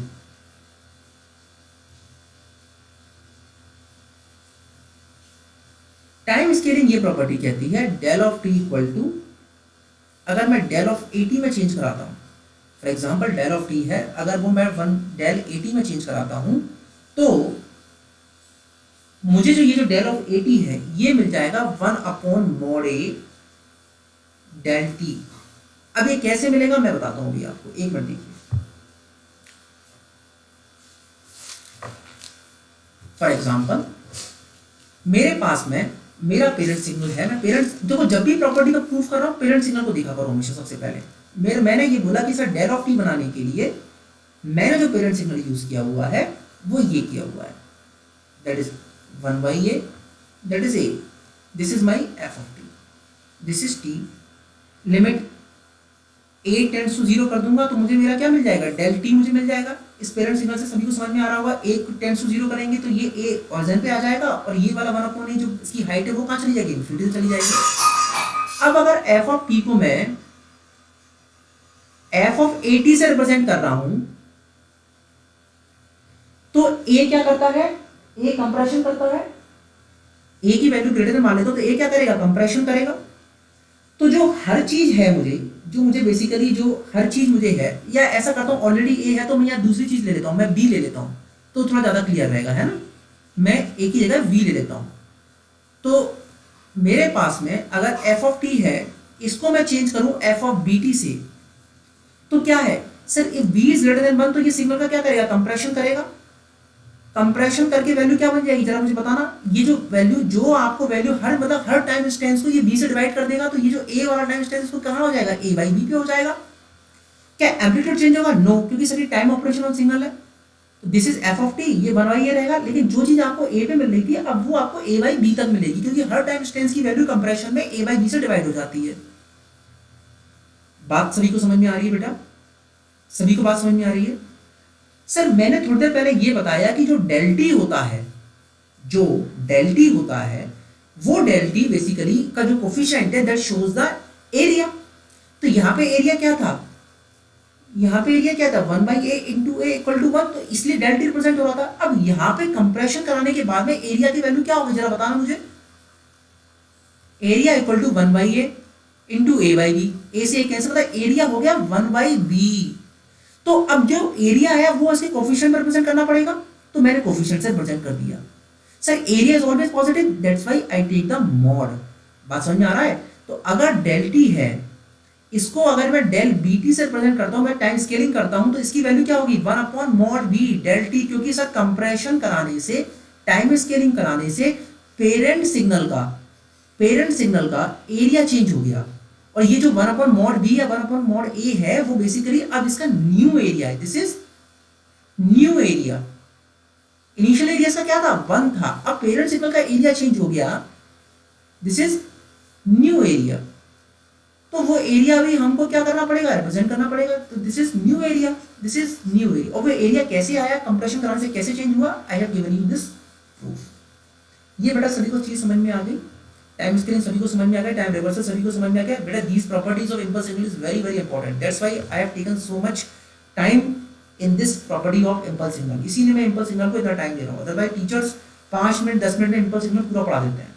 But these properties, these definitions of impulse signal, this parent signal of impulse signal is very important, क्योंकि सारे proof impulse signal की properties का उसके parent signal के अंदर छुपा हुआ है। I hope this thing is clear। अब इन सारी प्रॉपर्टीज को इंक्लूड करके सर मैं अगर एक जनरलाइज प्रॉपर्टी बनाने की कोशिश करूं, that is del a of t plus minus beta, तो किस तरीके से सिग्नल बनेगा, इसकी वैल्यू क्या निकल के आएगी। सर आप देखिए, आपने स्केलिंग किसकी की है, टाइम के साथ में ए की स्केलिंग की है, तो वो तो एरिया में कन्वर्ट होकर आ जाएगा 1/A। और ये सिग्नल की जो आपने डिले शिफ्टिंग की है वो नॉर्मली शिफ्टिंग हो जाएगी। What is shifting, del of t plus minus b. So this is new property of, this is generalize. और इसने क्या किया, इस सारी प्रॉपर्टीज का जनरलाइजेशन किया है कि ये कि आपने यहाँ देखो टाइम स्केलिंग भी किया, आपने यहाँ शिफ्टिंग भी किया, तो शिफ्टिंग करने से इंपल्स सिग्नल शिफ्ट हो जाएगा, और ये जो स्केलिंग की ये टाइम की आपने, वो बेसिकली उसके एरिया को कन्वर्ट कर देगा। बात सभी को समझ आएगा बेटा। This is generalization of all the 4 properties which we have seen upwards. ठीक, दिस थिंग इज क्लियर बेटा। सारा प्रूफ ऑलरेडी मैं दे चुका हूँ, ये स्केलिंग का मैं प्रूफ दे चुका हूँ, मैं शिफ्टिंग का प्रूफ ऑलरेडी दे चुका हूँ। Now after this the fifth property is very very important, that is sampling property।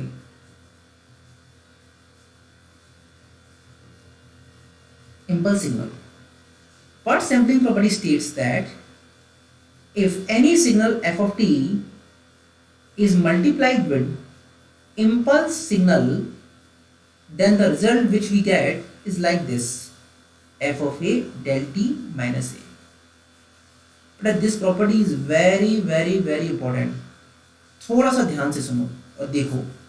If I have signal like this f of t and this is some point at time equal to at a, this is time, और इसका multiply किससे करा रहा हूं, del of T minus a से multiply करा रहा हूं। बात सभी को समझ में आ रही है, ये बात सभी को समझ में आ रही है। तो क्या होगा, तो ये होगा, तुम देखो मल्टीप्लाई जब मैं कराऊंगा तो देखो कि ऑब्वियसली 1 इंटू 0 कितना होता है 0, 4 इंटू 0 होता है कितना होता है 0, a इंटू बी कितना होता है a into B, A B.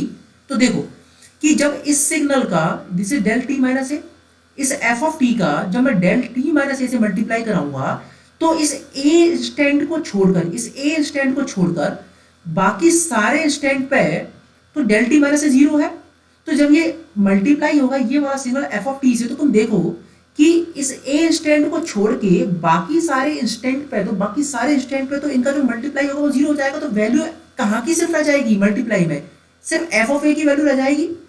बात समझ में आ रहा है कि नहीं आ रहा है, देखो ध्यान से, फिर से सुनो ध्यान से सभी लोग, कि ए टी इक्वल टू ए को छोड़कर तो डेल ऑफ टी माइनस 0 है, ठीक है।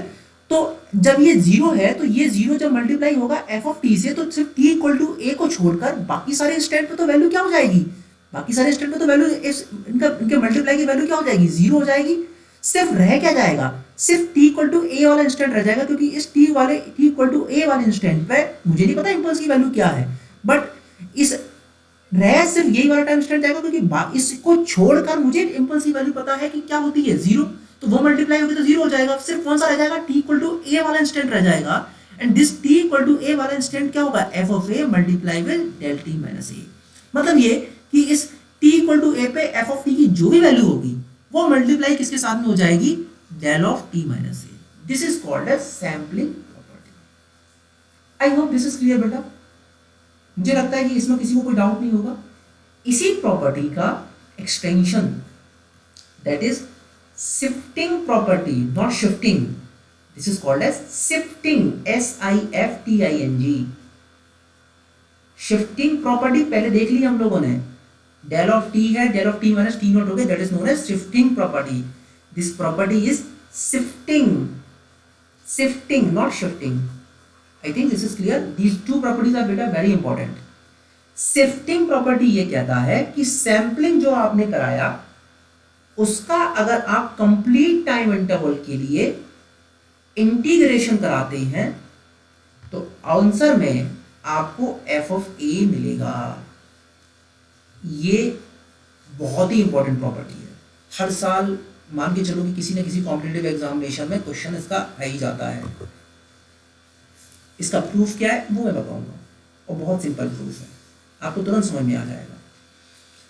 मतलब ये सर ये कह रहे हैं कि जो सैम्पलिंग प्रॉपर्टी है, जो सैम्पलिंग प्रॉपर्टी है f of T into del of T minus A जो हमने किया है, उनका आप कंप्लीट टाइम इंटरवल में या फिर उनका एरिया अगर आप निकालोगे माइनस इन्फिनिटी से इन्फिनिटी के बीच में, वो एरिया बेसिकली रिप्रेजेंट करेगा f ऑफ a। प्रूफ क्या होगा इसका देखते हैं बेटा। सर मुझे पता था कि f of t into del of T minus A का जब मल्टीप्लाई होता है तो f of a into del of T minus A आता है। ये तो मैंने सैम्पलिंग प्रॉपर्टी का भी प्रूफ करके देखा। अब इसका अगर मैं इंटीग्रेशन कराऊंगा माइनस इन्फिनिटी से लेके इन्फिनिटी इंटू डी टी, इसका इंटीग्रेशन मैं करूंगा माइनस इन्फिनिटी से इन्फिनिटी लेकर इंटू डी टी, तो अब देखो ध्यान से, तुमको ये चीज पता है कि सर f ऑफ a तो कोई कांस्टेंट वैल्यू रह गई क्योंकि t इक्वल टू a पे f ऑफ a क्या है, ये तो कांस्टेंट वैल्यू, क्योंकि यहाँ तो कोई टाइम का कोई फंक्शन है नहीं, तो f of a is constant.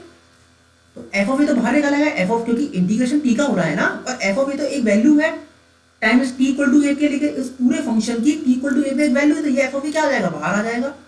और माइनस इन्फिनिटी से infinity del of t minus a into D t. तुमको पता है कि सर एक इम्पल्स सिग्नल का जो एरिया होता है, एक यूनिट इम्पल्स सिग्नल का, जो बेसिकली हम जब इंटीग्रेशन कराते हैं, इंटीग्रेशन जब कराते हैं कहाँ से, माइनस इन्फिनिटी से इन्फिनिटी के बीच में, तो बेसिकली इम्पल्स सिग्नल के एरिया के बारे में बात कर रहे हैं। और मुझे पता है कि सर इस del t of minus a into D T का जो एरिया होता है, इम्पल्स सिग्नल का जो एरिया होता है, that is unity multiply f of a into 1 equal to f of a. Hence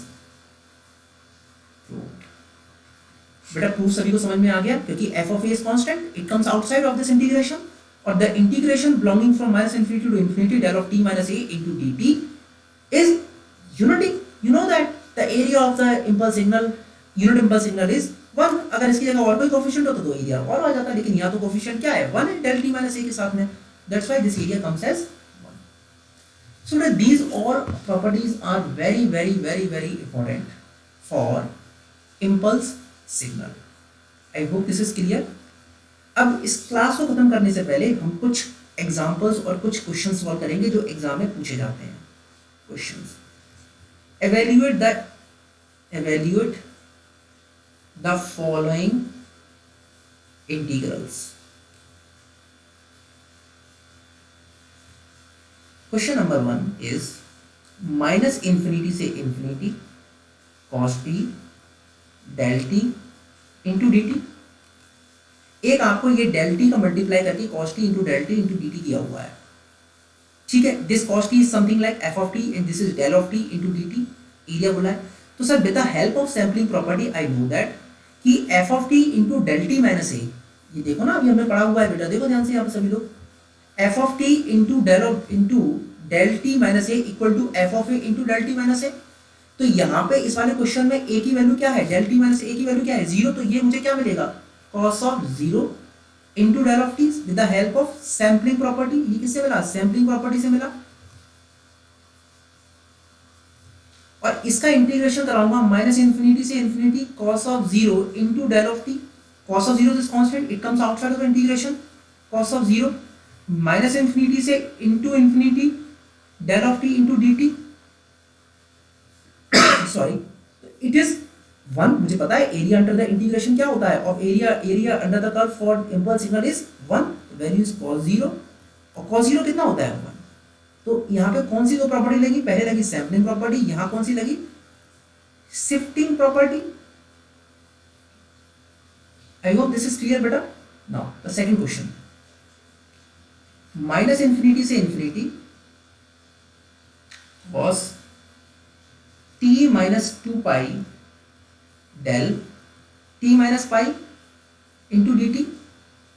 यहाँ पे आप मुझे बताओ, यहाँ पे पाई की वैल्यू, यहाँ पे टी नॉट की वैल्यू क्या है पाई, तो यहाँ से वैल्यू आपको क्या मिलेगी cos टी की जगह हम क्या रख देंगे cos एफ ऑफ ए मिल जाता है ना बेटा। तो इसी तरीके से यहाँ ए की वैल्यू क्या है पाई, तो ये क्या हो जाएगा cos pi minus 2 pi into del T minus pi, integration same वही रहेगा इंटू डी टी।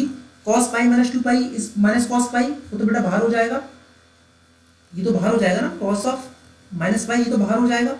इंटीग्रेशन क्या रह जाएगा माइनस इन्फिनिटी से infinity del of T minus pi into D t. Cos minus theta equal to cos theta, तो cos pi रहेगा। और ये तो इसका इंटीग्रेशन तो मुझे पता है with the help of shifting property क्या होता है, ये तो 1 हो जाएगा क्योंकि area under the curve for impulse signal is 1। What is the value of cos pi, cos 90 plus 90 plus sin 90 minus sin 90 equal to -1। इसका आंसर। बात सभी को समझ में आ रही है बेटा। चलो now third question, that is minus pi by 6 से लेकर pi by 6 cos t minus pi by 2 del of 3t minus pi into D t. ठीक, सभी लोग ध्यान से देखो बेटा। माइनस पाई बाई 6 से pi by 6 cos t minus pi by 2 del 3t minus pi into D t. तो इसके लिए कैसे सॉल्व होगा, देखो सबसे पहले sir this del 3t minus pi is like as del a t plus minus b. उसके लिए क्या होता है 1 mod a del t plus minus b. ये वाली प्रॉपर्टी सबसे पहले हम लोग लगाएंगे जो हमने जनरलाइज प्रॉपर्टी देखी है। तो इसको मैं कैसे लिख सकता हूँ, इसको लिखने का तरीका कुछ इस तरीके से है,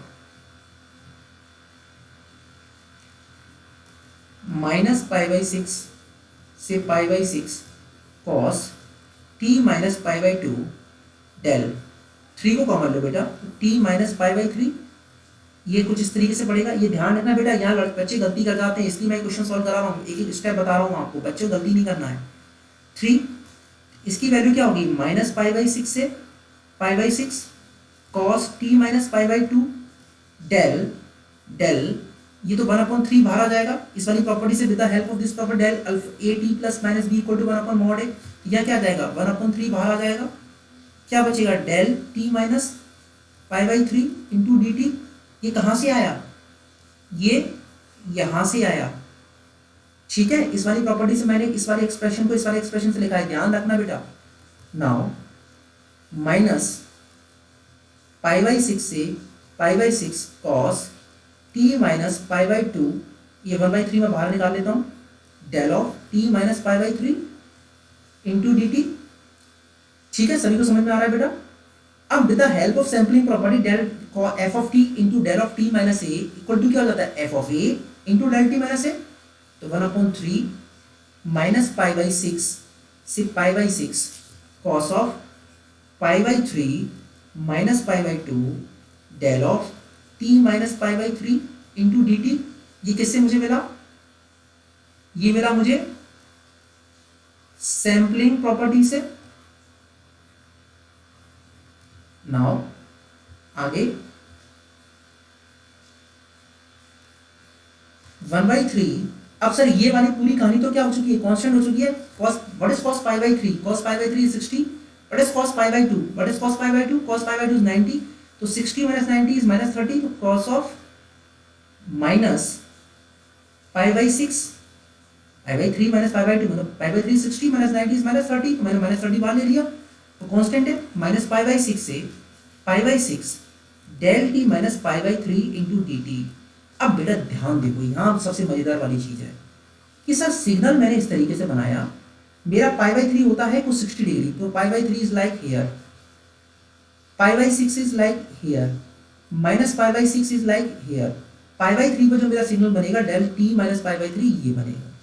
तो अब तुम ध्यान से देखो बेटा, यहाँ पे जो इंटीग्रेशन करा रहा है वो कहां से कहां तक करा रहा है, माइनस पाई बाई 6 से पाई बाई 6 के बीच में। इसने जो इंटीग्रेशन की जो रेंज रखी है वो माइनस इन्फिनिटी से इन्फिनिटी नहीं रखी है, माइनस पाई बाई 6 से पाई बाई 6 के बीच में रखी है। तो माइनस पाई बाई 6 से पाई बाई 6 के बीच में क्या इंपल्स सिग्नल आ रहा है, no, because it is outside the range, it is at pi by 3। तो इस वाले इंटीग्रेशन का आंसर क्या होगा मुझे बताओ। सर इस बारे इंटीग्रेशन का जो एरिया था, जो इस बारे इंटीग्रेशन का जो आंसर था वो 1 आ जाता, लेकिन अगर इसके अंदर इंपल्स होता, क्या इसके अंदर इंपल्स है? नो, इसके अंदर कहीं इंपल्स तो है नहीं, तो इसका आंसर क्या होगा? 0, क्योंकि ये खाली है सर, इसके अंदर कुछ भी नहीं है, इसलिए इसका आंसर क्या हो जाएगा? 1/cos3 minus pi by 6 into 0, answer is 0। I think बेटा दिस इज क्लियर। ये बात ध्यान रखना, स्टार्टिंग में एक स्टेप बाय स्टेप जल्दीबाजी में आंसर नहीं निकालना है आपको। जब भी इस तरह के इंपल्स सिग्नल के लिए क्वेश्चन सॉल्व करोगे बेटा, तो आप हमेशा रेंज देखो, आंख बंद करके integration of del t into dt equal to 1 नहीं कर देना है, आपको उस इंटीग्रेशन की रेंजेस भी देखनी है। आपको डेफिनेट इंटीग्रल दिया हुआ है तो आप रेंजेस देखो कि रेंजेस क्या है, क्या उस रेंजेस के अंदर मेरा इंपल्स सिग्नल आ रहा है कि नहीं आ रहा है। ठीक है बेटा, this thing is clear. Now 2 question में आप लोगों को होमवर्क दूंगा, एक होमवर्क क्वेश्चन पहले दे चुका हूं, नाउ होमवर्क नंबर 2। एक एक्सप्रेशन ये है 0 से लेके इंफिनिटी e की power minus alpha T square del t plus 10 into D T. एक तो आपको ये बताना है, 3 क्वेश्चन दूंगा, मैं टोटल 4 क्वेश्चन होमवर्क दूंगा। इसका आंसर बेटा, इन सभी क्वेश्चंस के आंसर आपको कमेंट सेक्शन में बताने हैं। होमवर्क नंबर 3, माइनस इंफिनिटी से लेकर infinity sine 3 pi by 4 T 3 pi by 4 T plus e की power minus 2t plus 1 del of minus T minus 1 into D T. एक क्वेश्चन बेटा ये होगा sine 3 pi by 4 T plus E की power minus 2t plus 1 del minus T minus 1 into D T. एक तो आपको इसका आंसर बताना है, और एक क्वेश्चन ये है होमवर्क 4 वाला बेटा, ये this 4th question is very important. यहाँ प्रॉपर्टीज का सही तरीके से इस्तेमाल करना, दैट इज माइनस इंफिनिटी से infinity 2t/3 minus 5 del of 3t/4 minus 5/6 into D t. बेटा मैं इंपॉर्टेंट इसलिए बोल रहा हूँ कि ये ध्यान रखो, अगर एक इस फॉर्म में दिया हुआ है del of A t plus की बी के फॉर्म में दिया हुआ है, तो पहले इसके आप जो जनरलाइज वाली बनाए प्रॉपर्टी बताई थी पहले उसको लगाओ, उसके बाद फिर सैम्पलिंग और शिफ्टिंग प्रॉपर्टी लगाओ। डायरेक्ट से पहले इसको normal T minus T not के फॉर्म में लेकर आओ, जैसे कोफिशिएंट है इसके स्केलिंग का जो कोफिशिएंट है उसको उठाओ, उसके बाद फिर आंसर लेके आओ तो आंसर सही आएगा। अदरवाइज कोई लड़के बच्चे क्वेश्चन गलत कर देते हैं। ठीक है, तो बेटा मैंने 4 क्वेश्चन आप लोगों को होमवर्क दिए हैं। इन 3 क्वेश्चन मैंने आपको ये इंटीग्रेशन वाला दिया है, और एक क्वेश्चन मैंने आपको पहले वाला दिया है जिसमें मैंने आप लोगों को ऑर्डर पूछा था। तो इन सारे क्वेश्चंस का आंसर आप लोग कमेंट सेक्शन में बताइएगा। और आगे वाले जो लेक्चर है, जो अगला लेक्चर है, उसमें हम लोग यूनिट स्टेप सिग्नल के बारे में बात करेंगे, यूनिट रैंप सिग्नल के बारे में बात करेंगे, कुछ डिस्क्रीट टाइम सिग्नल्स के बारे में बात करेंगे जिन पर एग्जाम में क्वेश्चंस बहुत पूछे जाते हैं। So I hope you enjoyed well, और मैं आशा करता हूँ कि आप सभी लोग इस होमवर्क वाले क्वेश्चन को आप कमेंट सेक्शन में आंसर करेंगे, और जिसको हम आगे वाले लेक्चर में डिस्कस करेंगे। और मैं ये भी सोचता हूँ कि आप लोग मेरी नेटवर्क एनालिसिस की सीरीज को भी फॉलो कर रहे होंगे, and I have also given my Instagram channel की जो लिंक है वो भी मैंने आपको डिस्क्रिप्शन बॉक्स में आपको मिल जाएगा। आने वाले समय में मैं अपने इंस्टाग्राम चैनल में क्विज डाला करूँगा, डिफरेंट क्वेश्चन से, डिफरेंट सब्जेक्ट के डिफरेंट क्वेश्चन में डाला करूँगा, और वो क्वेश्चन का लेवल जो रहेगा वो गेट एग्जाम के लेवल का रहेगा। तो आप सभी लोग मेरे इंस्टाग्राम चैनल को भी फॉलो करिए, और जिन लोगों ने मेरे अभी तक यूट्यूब चैनल को फॉलो नहीं किया है उसको सब्सक्राइब करिए और अपने फ्रेंड्स को शेयर कराइए। Thank you so much for joining.